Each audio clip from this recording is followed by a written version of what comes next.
dare I say it? I was just making sure y'all didn't try to hit me, but I'm saying, like, There's no romance. What's the point? Just kidding. Maybe. yo, it's Anne, aka Antagonist. Welcome back to my channel where we talk all things books, movie, and TV with an emphasis on romance. We're talking Bridgerton today. I'm here to give you my thoughts and feelings about the season so far because I do have a lot of thoughts and I do have a lot of feelings. In the 4th season of Bridgerton, we are exploring the love story of Benedict Bridgerton, played by Luke Thompson, and his romance with Sophie Beck, played by Yaren Ha. The tropes that this season is exploring is the idea of love at first sight, or insta-love, and is a retelling of the classic fairy tale Cinderella. And now you've come to hear my scathing thoughts about the season because you know I'm an opinionated girl and I got opinionated opinions. So what did I think about this season overall? I just want to preface that I always find it super weird and super strange to give a review about just the first half of a season because everything that I may have a problem with might be resolved in the next part, or something that I think is going well might just plummet to its death in the second part. So it is difficult for me to make these sweeping declarations of how I feel when I've only seen half the product. All in all, I came out of this first part of the season with mostly positive feelings. I did like it. I thought it was good, but it wasn't great. There are some certain things that I wasn't a fan of, and I hope that they change in the second part or that they're rectified then when I see the whole picture. But for now, let's go on to the things that I did enjoy about part 1. I think it's only right for the first thing that I liked on my list to be Sophie Beck. Yes, we are following Benedict Bridgerton's story, but it's very much an exploration into Sophie Beck as a character, and I really, really like it. I would say it's similar to the vibes of season 1, in which Daphne is our main character, but we're really doing a character study on Simon throughout the season. And I find that that's the same narrative choice that they've made here with Benedict and Sophie, and I think that's a positive one. Yaren Ha, who plays Sophie, is an absolute delight. She just steals the scene whenever she's on screen. I think she plays Sophie well. She has such a sweetness to her, but then also sass, her characterization, how smart she is. A little too smart, and I'll get on to that because some of this stuff is just like not plausible. But overall, I feel like her character is super lovable. You're immediately enticed to who she is and what she's doing. She has charm, she's hardworking, and she has these moments of humor that really bring a sort of levity to the show, which is refreshing. And it also matches Benedict's personality as well. Sophie has the potential to be the most developed female lead that we've had in Bridgerton because she is the one and only female lead to have had any sort of backstory flashback shown. And I think that's really, really notable. I'm really intrigued to see where her story goes. And I'm intrigued to dive in deeper to her character because I think there's so much more there to explore as well. The second thing I liked in the show was Benedict and Sophie together. Benedict and Sophie are super, super duper cute. I really enjoyed their meeting on the terrace. I believe that these two people were watching and communicating silently and reading each other's emotions very well. Benedict was able to perceive when she was feeling insecure. She called him out for always steering conversations away from himself and keeping things shallow so that it distracts from his own personality and not having to dive deep with people about himself. And I think that was a read. Like, I was a little bit gagged. Like I feel like that was an obvious thing about Benedict's character, but hearing it said out loud by Sophie, you could see Benedict got so emotional by that. I really bought the magic of their first meeting, which is good because I was initially worried about Benedict being the one with the love at first sight trope. Just because we had seen him interact with so many people. He was he was outside. He was outside. And not in just a sexual way, but Benedict tended to have connections with all his ladies and his sexual escapades. Madame Delacroix, he learned about her. He was learning about her business. Then we had that nude artist, the one who would pose, and he learned from her as well and then started. Same with Miss Tilly. Every single conquest he had, it wasn't simply I think she's hot. I did think that I wouldn't find it as believable, and I'd have a hard time buying that like this one girl is just so special that like he's gonna think that she's more intriguing than all the other intriguing ladies he's met, because to me he's intrigued by every woman he meets, to be honest, because he tends to hang out with women who are outside of good society anyways, or like on the outskirts. So I wasn't sure if that was going to be convincing. I think they did a decent job. I don't think I'm buying into the love at first sight thing, and I don't believe they're in love. I can definitely see why Benedict would have motivation to find her, because I did feel how much they connected. And I think that anybody, if you had had a great night or a connection with somebody and then they just like mysteriously disappeared, you would also be intent on looking for them. And it's almost their disappearance that makes you want to look for them even more, because it just builds a natural curiosity. So I think that was really well done. In general, I just felt like Benedict and Sophie's romance really made me reminisce of like early 2000s rom-coms. It just gave me those vibes. I don't know exactly. Oh my gosh. Okay, I got it. They are literally Eric and Ariel from The Little Mermaid. Eric is looking for that woman with the mysterious voice who saved his life, but then he like, meets Ariel and they have an organic, regular relationship. They get to know each other, so he falls for that version of Ariel, not knowing that she is the lady who saved him with the voice and whatever. It's literally that. My mind, guys. My mind. For that reason, I think the whole thing was very nostalgic of the type of media that I was watching growing up, and it's very fairy tale like, and I think that's the whole essence of what the show is trying to do with their romance. I thought the kite scene was really cute because it was really clear that he was trying to impress her, because this man can't do any life skills from what Sophie could see. I really liked the library scene where they were talking about his art and how playful and sheepish he was about the whole thing. And I like his nervous and shy energy. I think that brings a different taste to romance that we've seen in Bridgerton. Her teaching him French and being like honestly shy about what was wrong. I think that's when their chemistry worked the best. I also really liked the lake scene. I thought it was so sweet when they were like bickering and he was like, oh, so then you didn't notice me? And she's like, well, I can't help but notice you. I just thought it was like really cute. Like their back and forth is really, really cute. I did think the kiss was a little early, but that's just because I'm a slow burn girl at heart. So I was taken aback. I was like, oh, whoa.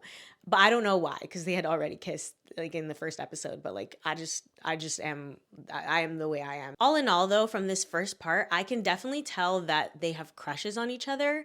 But I do think there is more groundwork needed for me to be convinced that they're in love with each other and that they're gonna risk it all. And I do find that their romance is a bit safe. I'll explain more on that later, but overall, it was still a positive, and I'm excited to see more of them as a couple. I also really like a good amount of the supporting characters that we've been introduced to that are surrounding Sophie's story. So I love Posey. I think she's such a sweetie. Her characterization is great. I would watch a show about her. Like, I don't know what the show is going to be about, but I really like her. Like, every scene with her is a delight. I also really like Alfie, and I like exploring the other side of the Bridgerton society with the working class. I think that's a really interesting scope. Us seeing Footman Jack interacting, like Hazel, all those people, all the working class people, even Mrs. Varley, Mrs. Wilson, everybody. I think that's really an intriguing part of the show, and I'm really, really digging that exploration that we're seeing there, where we're following them as people, and they make the Bridgerton cast feel bigger and wider, because we have lost quite a lot of cast members since the beginning of the show, and I think they're helping to fill that space that could feel kind of empty. And I'll say as well, Benedict as the male lead is an overall positive. He's never been my personal favorite. There's not a lot of meat to sink into when it comes to his character, just being fully transparent. In terms of a male lead, I think that he's offering something that the other Bridgerton brothers didn't offer. Like, yes, he's a rake, just like all of them are. Actually, he's probably the biggest rake of them all. Let's be so serious. That being said, though, he's a very humble and jovial, like self-conscious yet like playful character. He doesn't do any masculine posturing really in the way that Anthony and Colin did. Benedict is like both very secure in his ways, but also insecure at the same time. And I think that's like a breath of fresh air in terms of a different type of characterization than the ones that we're used to. I do think his conflict and dynamic is working at this time, but I do hope that it gets a little bit more deeper and more interesting, because right now it's a little bit shallow. But again, this is the first half, so I'm expecting for us to go more into depth of what his character journey and arc will look like. I'm thinking we'll be exploring his commitment issues because he's scared of losing it or like not being worthy of it. I think that's clear that he has like imposter syndrome and things like that. So I hope that they really dig into that in the second half. Another thing that I like about this season is the way that they're distributing the stories. I think there's a perfect balance of the main plot and the main characters and the side plots. I can very much tell who the main characters are, versus I felt like that was very much muddled in this past season. And then the biggest thing that I'm really liking about this season is that we are back to form, okay? We are back to the vibes of season 1 and season 2. In season 3, we got off the rails when it came to costuming, production, just like editing, direction, just storytelling. Like everything was completely different, completely off. It felt like just a different show, versus this season feels like we're going back to our roots, back to our beginnings, closer to historical accuracy in the ways that are important when it comes to like costuming and makeup and things like that. And there's just a lot of familiar motifs from the older seasons that are back in this season, like Violet meddling in the lives of her children, specifically the one who is the main child. Like I felt like Violet was not at all involved in Colin's business last season, which felt very odd and very out of place, versus she's like, no, I'm concentrating on you, Benny, and you know, you're my main priority. So I feel like that's a familiar way that we're used to when it comes to Bridgerton, and I like that we're back to that in this season. The Enchanted cover, oh my gosh, guys, I'm not a Swiftie, but Speak Now raised me, okay? That was my album, and my favorite song on that album, you guessed it, was Enchanted. Like don't play with it, don't play with it. That scene almost made me cry. Why? I love strings, I love the song, and I thought it just fit so well with the scene. So that was really good stuff. 10 out of 10. Yeah, another thing of like Eloise and Benedict being at the swing together, and like her being like, I thought we were in the no marriage club. Like I think that's again calling back to the motifs of the previous seasons that we know to be true and that work well. But at the same time, although this season has returned to form, I don't believe it has met the peaks of season 1 and season 2 yet. And I think there are a couple of things that are contributing to that, which I'll get into. So this season, there is a lack of stakes and drama. I think the biggest reason that we're not feeling the stakes and drama as much is due to the Whistledown plot not being a thing or a factor anymore. Rightfully so, because Penelope's out in the open. The threat of Lady Whistledown isn't looming over the story. So I feel like that immediately relieves or takes out a lot of tension. That being said though, I do think in general, a lot of the plot points that are happening are mellow. You know, everything in this season is a little bit watered down. Emotions should be at a 6 at least, but we're mostly giving them at a 4. And there's considerably less stakes and drama. For example, in the first episode, they set up that Lady Whistledown is doing a wager on if Benedict is going to get married or not. I thought that was really interesting, and I thought this was a good way to incorporate both the fairy tale and the drama of the show, because it's a Cinderella retelling, so Benedict is supposed to be like the prince,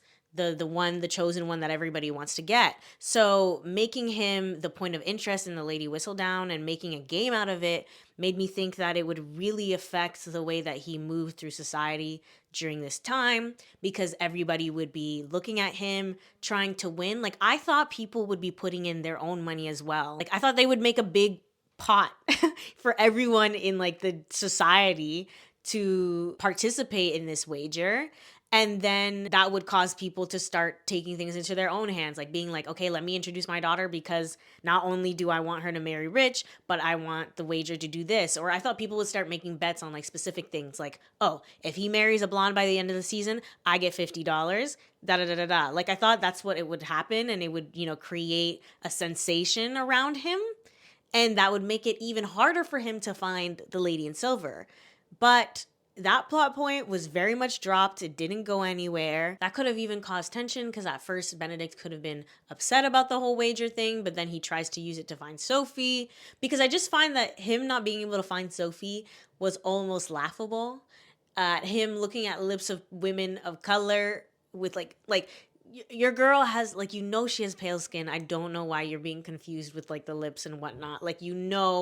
You can very much discern and erase half of these women that you're talking to. So I feel like if there was something like that preventing him from, being able to explore as freely as he wanted to, that would make a lot more sense, and it would just add some spice to the show. It felt like Benedict was getting the same amount of attention that he would get normally. Like even after Lady Whistledown published that he's like walking around, it felt like if he just went to the park, he would have also got that same amount of attention. So they really didn't do a good job at raising the stakes in that sense. Also, I mentioned previously that I felt like Benedict and Sophie's romance was too safe.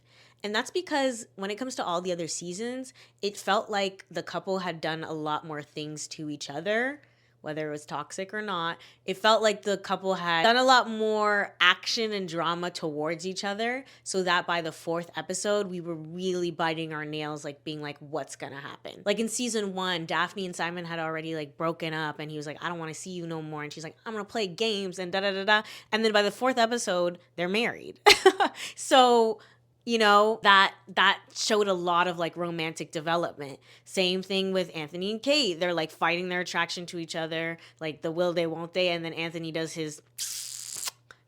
what he does and gets on one knee for episode 4. Even in season 3 with Penelope and Colin, they had done the love coach trope. She had been embarrassed, and then he was like, oh, kiss me, and now he's he's feeling a whole way. So it just felt like the couple had been through a lot more by the time that we had gone to the halfway point. I'm not saying that every couple needs to go through that formula, but so far in part 1, because they're so safe and nothing has really truly happened to them other than them just like liking each other and hanging out, it doesn't make their romance feel dramatic.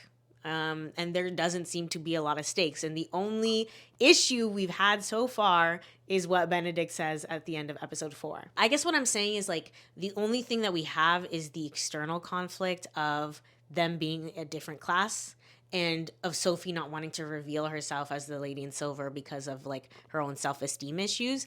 But when it comes to their like relationship itself, there doesn't seem to be that many like internal obstacles that are intriguing enough to end the first half of the season on. Do you get what I'm saying? Like the stakes just aren't there. I'm not feeling tangible stakes. And I know like a lot of people are upset about like Benedict doing that mistress thing, but I'm like, thank God it happened, because up until now, like nothing has been really happening. Like if you really put it on paper, like even Sophie keeping the secret, that is barely a betrayal. It's not something that's looming over our heads. Like we're like, when she, like for example, when Penelope is keeping the secret of being Lady Whistledown, we're like chewing our nails because we're like, dang, he's gonna find out. It's gonna be a whole thing. Versus to me, I just feel like when Benedict finds out she's the Lady in Silver, like, is that going to be a big reveal? Is that going to be a big deal? Or is it just going to be like, oh, okay, perfect. You know what I mean? Like, there's nothing negative looming over us at this moment. I think that's what is making their romance feel so safe and like so formulaic in some aspects, if I'm being truly honest. So I mentioned that I really liked Sophie's characterization and the return to form with like her flashbacks and discovering her character. But there are a few things that are preventing me from loving it. So firstly, I don't feel that we've gotten a good grasp on Sophie's current state and condition. And I low-key think that we're relying on everyone's knowledge of Cinderella as a story to fill in the blanks that the show isn't really providing. While I enjoyed the flashback scenes, the point of a flashback scene is to teach us something about a character with the added additional context of their backstory.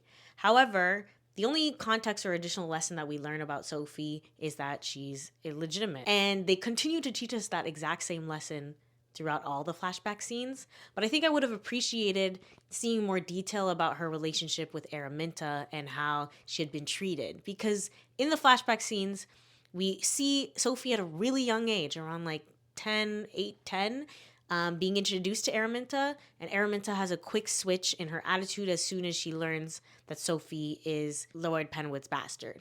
But then we don't really see how she engages with her in her childhood while the father is around. To me, that implies that, okay, like, I guess when the dad was around, he was figuring things out and like making sure it was okay. And we can see that because Sophie is extremely educated. So to me, I have to assume, like, as a person who knows 3 languages, that she was able to continue her education for most of her life. She knows so much about like art and things like that. And then we skip to the flashback scene where it's just Sophie and Araminta who are in front of her father's grave. And because they use Yer and Ha in that scene, I'm like, okay, Sophie was pretty grown when her father passed away. And to me, that kind of makes me have more questions about, like, how old was Sophie when she started having to become a maid? Like, how long has Araminta really been, like, you know, in charge of the household? Like, what's going on here? Essentially, the flashbacks left me with more questions than actual clarity. And I don't think that's inherently a bad thing, especially because it's only the first half, and they may very well answer a lot of my questions in the second half. But I was just like, I'm not 100% understanding what's going on here. But I'll reserve my judgment for that for later. This is going to be an unpopular opinion, but hear me out. My real issue is the characterization and execution of Araminta's character. I'm going to say Katie Lung might be working with what she's been given, but I'm not really getting that sense of like evil stepmother, like dread, cruelty, like hatred for Sophie. You know what I mean? This is all just feelings and vibes, this opinion, because I'm just not getting the vibe from the actress, okay?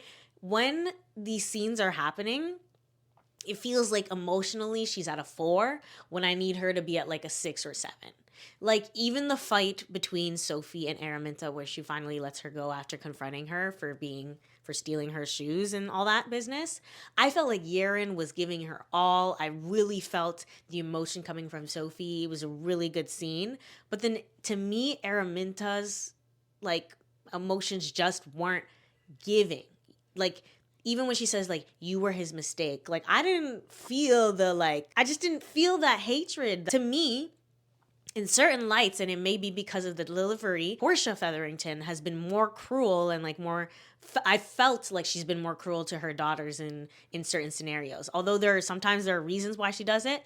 I think of the scene where she went to like Penelope after she had been like dragged through the papers, and she's like, Penelope, you have to be realistic. Like, why were you trying to find a husband? Like, that is awful. That was awful. But I felt the emotions in that scene, versus in that scene between Araminta and Sophie. I felt the emotions coming from Sophie, but for Araminta, it just felt so subdued. Like, she felt watered down. She feels like all her emotions are sitting around a 5 when I need her to be like coming up to like an 8 or a 9 in that scene specifically, especially that she's choosing to kick Sophie out. Like, that has to be quite significant because she had been keeping her this entire time. And as someone who read the books, I know why she had been keeping her, but like, I needed that fire. I needed to feel that motivation, and I just don't think that the actress really portrayed it that way, and that was a little bit disappointing. Even the flashback scene with her father and being like, oh, why aren't you in her dance lesson? Why didn't we see a conversation between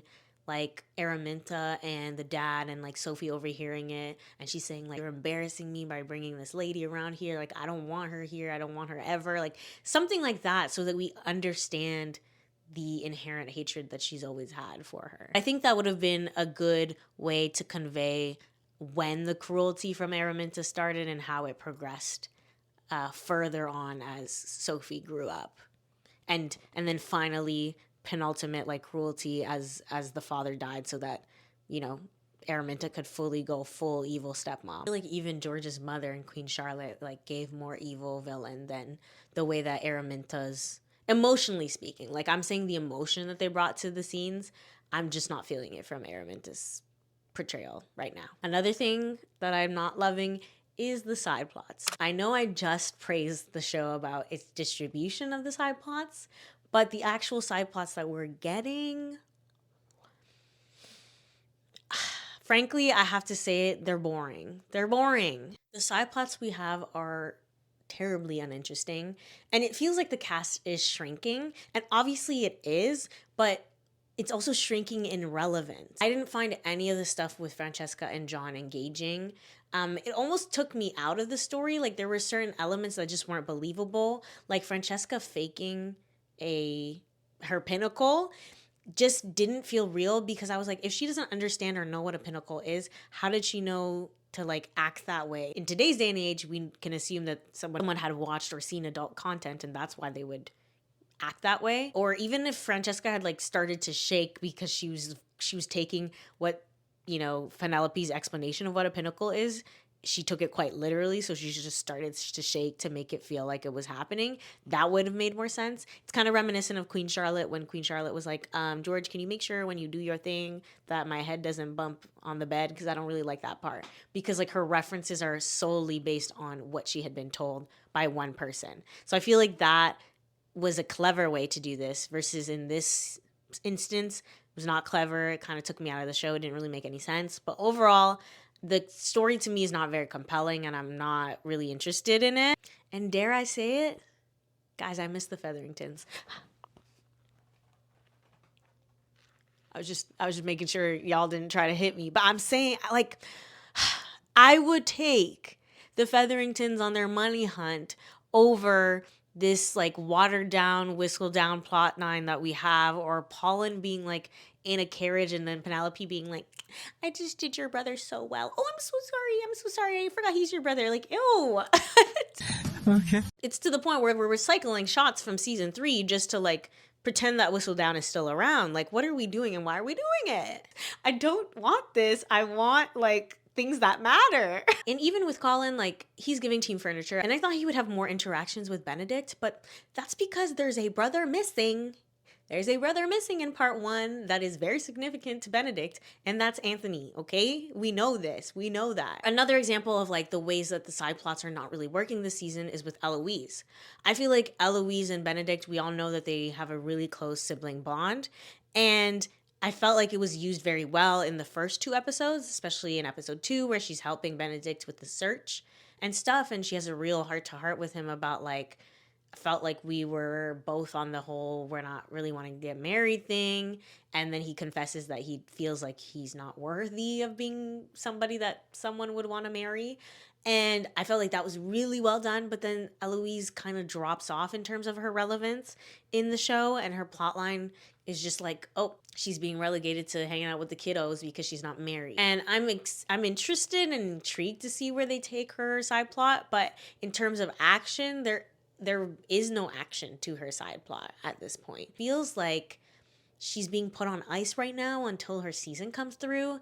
And I feel like that was an issue that we had with Benedict last season. He was just floundering around until they could get to his season. And then same thing with Lady Danbury and the Queen, their side plot. I felt like it started off really strong. I'm not happy with what this means for Adjoa Ando, unless she's like gonna find better work. Like that's good too, but I don't know, it's sad like to not have Lady Danbury and like the seasons go ongoing. I don't love the idea of that, but I think narratively it's a really good and interesting concept, yet where they've gone with it, I'm not really intrigued right now.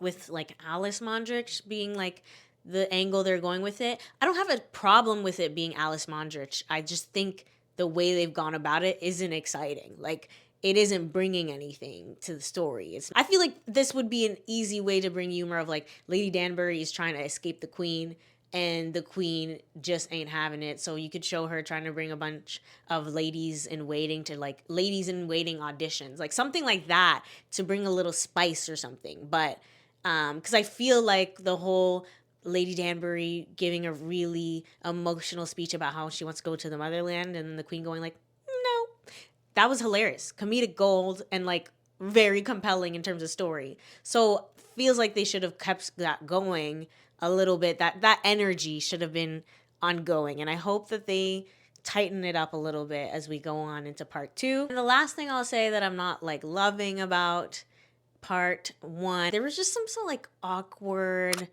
like dialogue and just like scenes and stuff that just made me go like, what? Like, this is nitpicky, but it is like, I was just like, what's going on? Like, Benny with the fever was so cringe. I'm so sorry. And to be fair, it was way cringier in the book. Like, it was way cringier, but to me, they should have taken it all out. And I thought they were going in the right direction because, and just for context for those who haven't read the book, in the book, Benedict is like, has a big fever and he's basically hallucinating and talking in his sleep and whatnot. And he asks Sophie to kiss him in his dreams while he's in his middle fever, stupor, whatever. And she actually does it. Oh, like, first of all, he's sick, so what are you doing? And then 2, like, dubious consent. I don't know. I don't want to unpack that. So I'm glad they didn't go that route. Like, I thought they would move away from it because he had a cut on his side. So I thought she would just help bandage it, which I feel like would have been way more compelling because at least they would have had a conversation. Like, what do we get out of a not fully conscious like and conscious person interaction? Like, what does that say about their relationship? So I felt like that was weird. There were just other small things like that, like even the fight scene between Benedict and that guy, like some of the worst staging I've seen. Like, it seems like he only steps in once Sophie's in the picture. Like, he wasn't gonna step in with just Hazel being harassed by herself. So I felt like that was a little bit weird. And yeah, there were just some staging stuff and small things that like kind of made me like side eye, but not a big deal. I'm really hoping for the yearning to continue. I didn't mention this, but like one of my favorite scenes of the entire first part was the tea scene where Sophie comes in and like Benedict is smiling at her, but then he realizes she's upset that he's trying to talk to another lady. And that whole scene, that sequence, even the part after where she's like, you need to leave. You need to leave. Do me a favor. Do me a favor, please. Get out of here.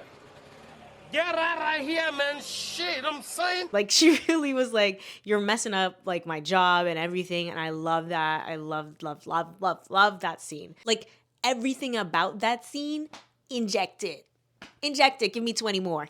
Give me 20 more. Because that was perfect. That was so good. I want to see more of that like yearning and pining and that like, I want you, but I can't have you. And I feel like we're going to get that in part 2, so I'm not worried about it. I also hope that they dive more into the class difference aspect and that becomes the drama and stakes of the season, because I feel like Bridgerton in general has played really fast and loose about the class difference and like what the repercussions are of having your reputation ruined as a family. And I hope that they really bring that back, especially in season 3, they completely dropped that. So I really hope that they bring back the severity of, you know, being ruined so that we can really feel the stakes of Sophie and Benedict's relationship and what that would look like, so that, you know, the forbidden love aspect feels a little bit stronger. Another thing I need, Canthony, you need to come home. I need you. We need you now, because there's so many ways that they would be helping out with this. Anthony with his whole mistress business, helping Benedict and like that angle. Kate not being really of noble birth. Like, I feel like that's a big deal. That, you know, she could speak to that. And also, like, she has a stepmom, a really good one, but like, I just feel like there are ways that they can relate to this whole ordeal. And I think I need a Benedict and Anthony scene, like, stat. So the side plots get more interesting and that everything I said and my concerns are like eliminated by the next part, hopefully pleasantly. And then the last thing is, I hope that we take a little bit more risks. I know that Jess Brownell and Bridgerton really got their lashings for what they did in season 3, rightfully so, but that doesn't mean like we can't do anything. Like, they're really playing it safe and I understand why, but we can take some risks, just a little bit of risks, okay? Because the books are the book for a reason and the show is a show for another reason. So I do want a little bit of spice to be added, and I think it'll come. I'm like cautiously optimistic. I think it's only up from here. Like, I think this was a good start. If the second half goes the way that I hope it does, I think this is a good start, and I think we can come back in part 2 with even more gumption. Now, if I get back on this internet and I say I don't like part 2, like, I don't want to hear anything about it. I was trying to be optimistic, okay? the whole time. So I'm looking forward to it. All right, guys, let me know how you felt about part one. Did you love it? Did you not like it? How did you feel? I feel like I've been seeing mixed reviews on this part, so I'm curious as to what you think. Also, if you didn't know, I did episode by episode breakdowns of part one on my Patreon, and I will be doing the same for part two. So if that's of interest to you, then definitely subscribe and or join the Patreon if you would like. And I'll catch you guys in the next video. Bye. Darling,